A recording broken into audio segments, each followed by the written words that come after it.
اور جن پر یہ بھی الزام ہے کہ خان صاحب کی حکومت بھی انہوں نے گرائی تھی۔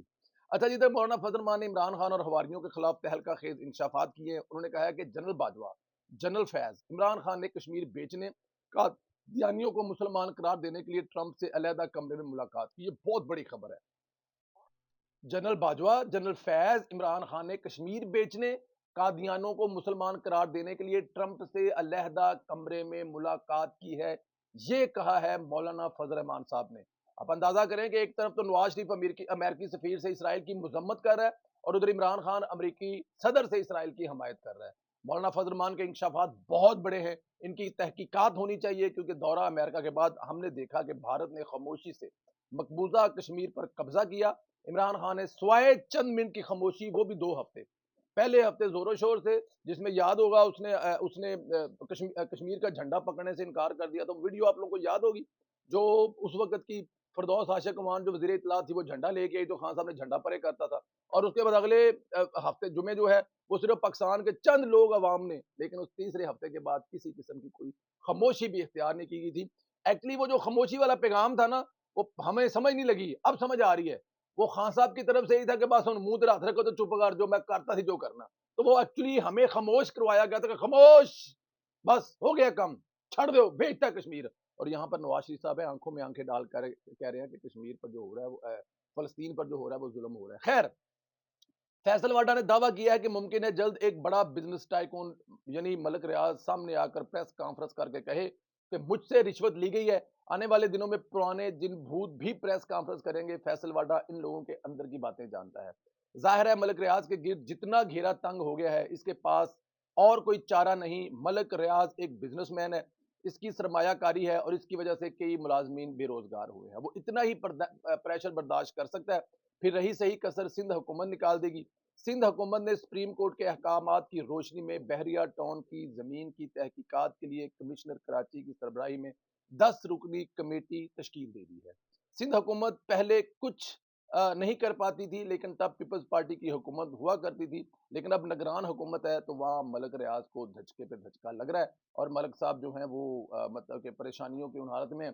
پر میں دیکھیں، مجھ سے لوگ اختلاف کر سکتے ہیں، بہت بڑا بزنس ٹائکون ہے، اس کے ساتھ بات چیت کر کے اس کی جو بھی اس کے مسائل ہیں اس کے ساتھ وہ کرنے کے بعد اس کو زیرو زیرو نہ کیا جائے۔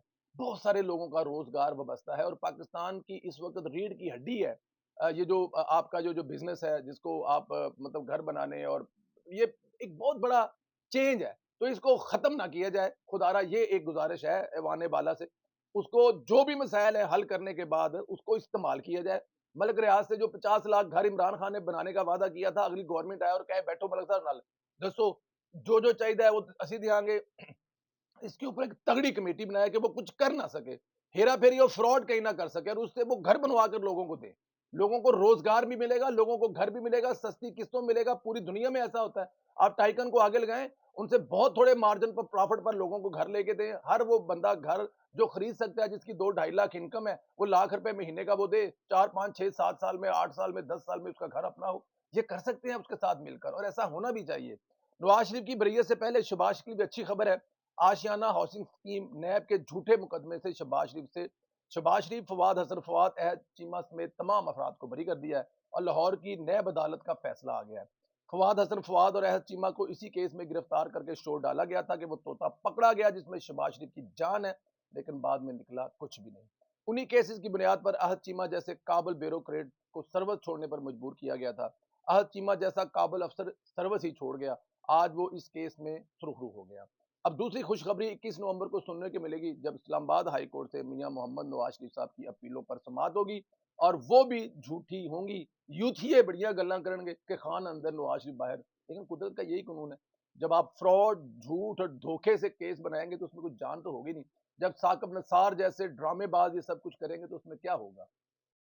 خیر، اسلام آباد ہائی کورٹ نے سائفر کیس میں ایک درخواست پر تحریری فیصلہ جاری کرتے ہوئے کہا کہ یوتھیوں کا طرح نکال دیا۔ اسلام آباد ہائی کورٹ کے چیف جسٹس عامر فاروق نے 10 صفحات پر مشتمل تفصیلی فیصلہ جاری کیا ہے، جس میں کہا گیا ہے کہ جرم پر کسانے، جرم کی سازش یا معاونت کرنے پر مرکزی جرم کرنے کی طرح ہی دیکھا جائے گا۔ جی اب لگے گا نا پتا کہ اکسانے پر بھی وہی سزا ہے جو جا پر آگ لگانے پر ہے۔ یہ ہے اس کا لب لباب۔ عدالتی میں فیصلے میں کہا گیا کہ عمران خان پر لگی دفعات میں سزا عمر قید، سزائے موت شاہ محمود قریشی کو بھی اسی تناظر میں دیکھا جائے گا، کیونکہ شاہ صاحب نے کہا تھا میں نے اپنے کپتان کے حوالے کر دی، اب کپتان جو ہے نا وہ اندر ہے اور اس کے بعد شاہ صاحب بھی اندر ہی ہیں۔ عدالتی فیصلے میں مزید کہا گیا کہ بلا شبہ ضمانت سزا روکنا نہیں، عمر قید اور سزائے موت کے ملزمان کو عدالتیں ضمانت دینے میں احتیاط سے کام لیتی ہیں، جبکہ اس قسم کے کیسز میں جب تک معقول وجہ موجود نہ ہو ضمانت نہیں دی جا سکتی۔ فیصلے میں کہا گیا ہے کہ عدالت ضمانت مسترد کر کے ہدایت کرتی ہے کہ ٹرائل 4 ہفتے میں مکمل کیا جائے۔ عدالت نے واضح کر دیا ہے کہ سزائے موت کے قیدیوں کی ضمانت آسانی سے نہیں دی جا سکتی۔ عدالت اس میں احتیاط سے کام لیتی ہے۔ اب یوتھی یہ سوچ رہے ہیں کہ ہمارے لیڈر کو سزائے موت دینے لگے ہیں۔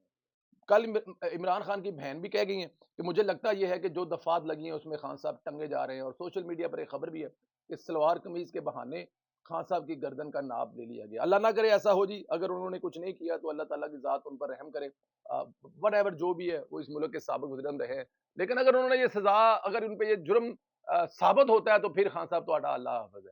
آپ نے اپنے ہاتھوں سے یہ سب کچھ کیا اور اس کی سزا تو آپ کو ملنی ہے۔ دوستو اپنا خیال رکھیں، اجازت دیں، اگلے ویلوگ میں پھر ملاقات ہوگی، اس وقت تک اجازت دیں۔ کیا عمران خان کو سزائے موت یا سزائے عمر قید ایک لمبی ہونے والی ہے؟ آپ لوگ کیا سوچتے ہیں اس پر؟ اس سوال کا جواب ضرور دیں، اور social media talk show Facebook, social media talk show 1 Facebook کا چینل ضرور فالو کریں۔